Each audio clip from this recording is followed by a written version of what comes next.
Hi, this is Aidan Doxey. This is my presentation on Children of Men, where I'll be talking about how the themes of the story are expressed visually in the film version. So just some quick background information. The film was directed by Alfonso Cuarón. He's a very well-known director who's done other films like Roma and Gravity. It was released in 2006, and it's based on the science fiction novel The Children of Men by P.D. James. There's a lot of themes that are covered in the film, but the three I'm going to focus on in my presentation are immigration, nationalism, and authoritarianism.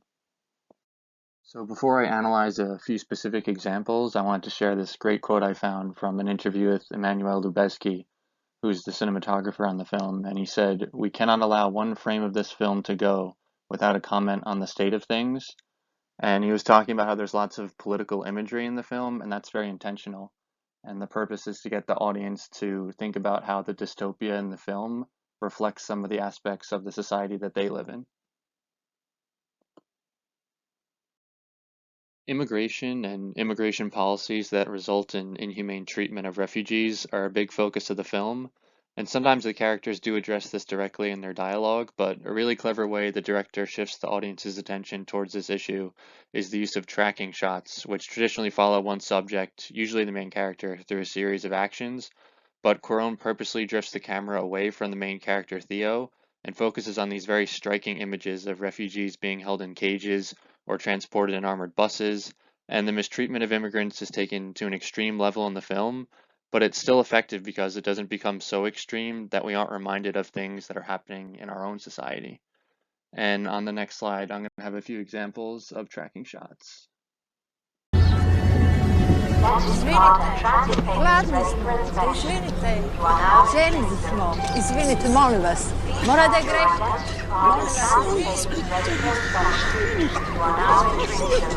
Was passiert? Ja, verstehe nicht. Meine Familie mit diese schwarzen... Pull my finger, quick, quick. Oh, Jasmine. Oh, fucking hell, that's disgusting. Illegal immigrants, taking them to Bexhill. Poor Fugees, after escaping the worst atrocities and finally making it to England, our government hunts them down like cockroaches.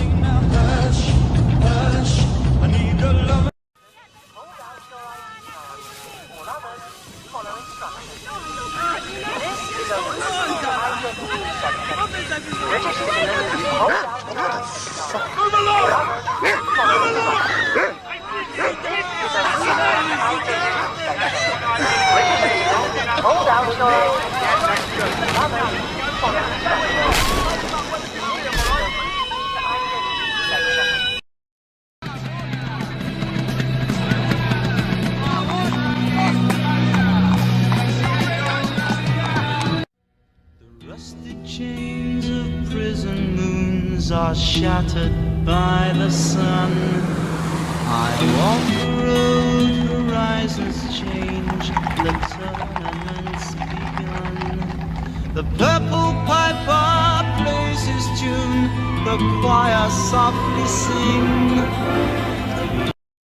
So nationalism is another theme the film touches on, and in the last segment of the video I just showed, we see Theo going to visit his cousin Nigel, who works in an important position for the government, and he lives in a walled-off section of London, which is presented as a sort of nativist utopia, where no refugees are allowed, and traditional British imagery is everywhere. And for example, this picture on the bottom left, it might be tough to see, but that's actually the British Household Cavalry, which is a very traditional symbol of the monarchy. And nationalism is also emphasized by the government ads that blame refugees for some of the problems that are happening when they're actually just the result of a larger problem, which is the infertility crisis. And in the film, we see how the government views all immigration as negative, which reflects how nationalistic citizens and politicians view immigration in reality. The third theme I'm going to discuss is authoritarianism, which is present throughout the film because of how the government operates in the film. But a really good example is when he's in the art arc, which is where the government's preserving all the artwork they can. One of the prominent pieces is Pablo Picasso's Guernica, which was created in response to Nazi Germany and Fascist Italy two very authoritarian countries bombing the Spanish town of Guernica during the Spanish Civil War, and this creates a sense of irony as the authoritarian government of the film has preserved art which makes a statement on the destructive consequences of absolute power. And nationalism is also critiqued through visual references to real events.